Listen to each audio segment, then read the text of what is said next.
Welcome to this explainer.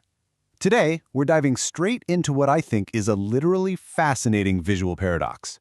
Picture this. You've got two massive superpowers locked in a tense, decades-long standoff, and they're preparing for the exact same potential conflict, right? Yet, when it came time to actually build the military infrastructure to fight that war, they constructed entirely different worlds. Welcome to Architectures of Survival, Cold War Air-Based Design. So, here is our central mystery for today. Why on earth did two superpowers, gearing up for the exact same war, design their air bases so incredibly differently? I mean, if you were to pull up satellite imagery from the Cold War era, you'd see that, sure, both sides had runways. Both had hangars, radar installations, and fuel storage. But their underlying design philosophies? Totally different.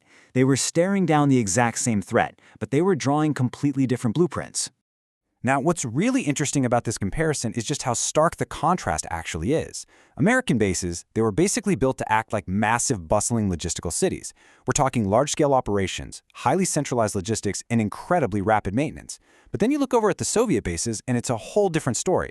Heavily focused on dispersal, camouflage, and concealment, they looked almost scattered, like they were trying to hide seamlessly into the natural landscape.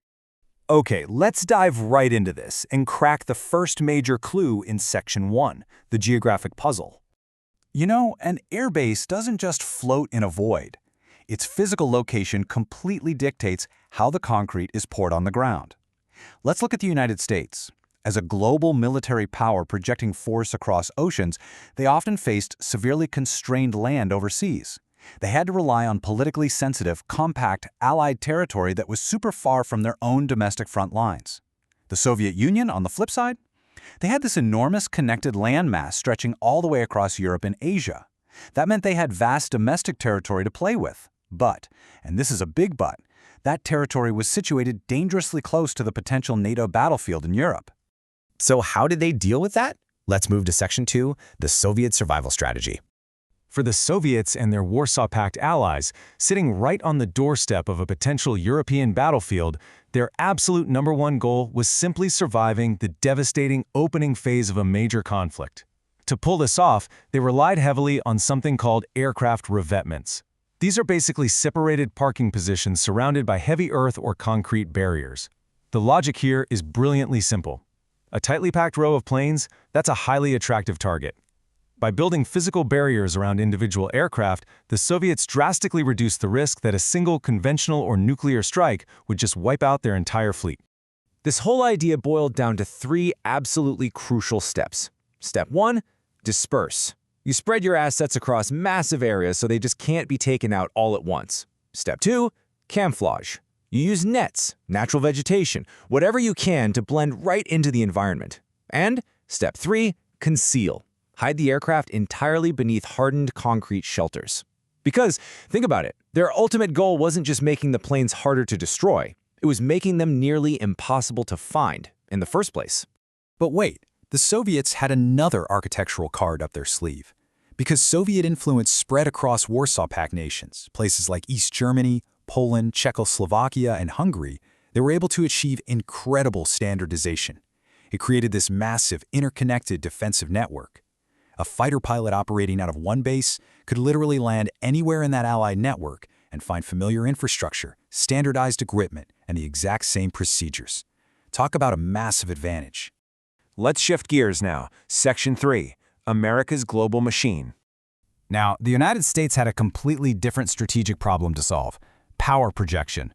Moving aircraft, personnel, and supplies across entire oceans meant their bases had to seamlessly integrate with strategic airlift, massive naval forces, and complex aerial refueling. And this brilliantly illustrates why they needed such an enormous logistical footprint on the ground. We're talking sophisticated engine maintenance, avionics testing facilities, complex weapons loading, massive fuel delivery systems, endless spare parts. They even needed personnel housing and full-scale hospitals. To support that worldwide network, American bases had to evolve into highly organized, centralized complexes, the whole shebang. So if we boil this core contrast down to its essence, the Soviet airbase functioned as an isolated, hidden, and dispersed defensive position, basically hunkering down to survive an initial blow. Conversely, the American airbase operated as a highly active, bustling, centralized node within a massive, worldwide logistical engine. Two totally different beasts. But then, things got even more complicated. Section 4, the nuclear factor.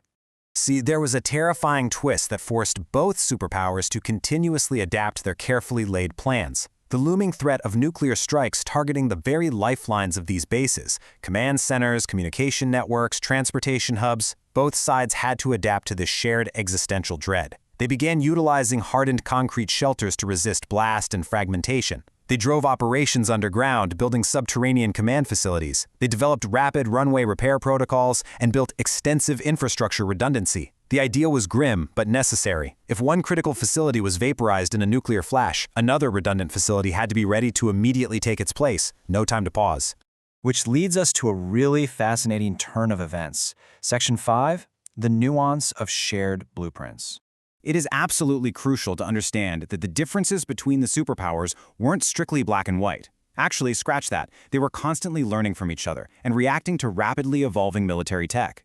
Ironically, by the later years of the Cold War, you start seeing the exact same traits popping up on both sides. The US started utilizing dispersal, building underground facilities, and heavily using camouflage. Meanwhile, the Soviets began building major centralized bases of their own, planning for runway damage, and reacting to increasingly accurate Western weapons. Better reconnaissance and precision munitions basically forced both sides to adopt heavily overlapping defensive measures. Finally, let's bring it all together in Section 6, strategy written in concrete. We've spent this explainer looking at macro-level military doctrines, geopolitics, and nuclear strategy. But you know what? It all inevitably comes back down to the micro level, the actual layout of the runways, the hangars, and the concrete poured on the ground. The U.S. philosophy sought to combine survivability with global logistics and large-scale power projection across huge distances. The Soviet philosophy focused intensely on surviving and fighting through a potentially devastating attack right on their home borders. But despite totally different geography and logistics, both sides shared the exact same terrifying objective, just making sure their aircraft were still able to fly when the war began. And this brings us to what I think is the ultimate aha moment of this whole topic.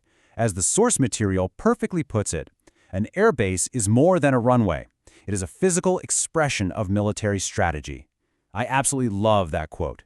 It brilliantly captures how the physical layout perfectly solves the geopolitical mystery we started with today. The concrete literally reveals the doctrine. The Cold War was never actually fought directly between the superpowers, but their air bases were built as if the next war could literally begin tomorrow. It's fascinating, right? And it really makes you wonder, what does our modern infrastructure reveal about today's geopolitical strategies? I mean, what kind of secrets are being poured into the concrete of the 21st century? Thank you so much for joining me for this explainer, and always keep questioning the design of the world around you.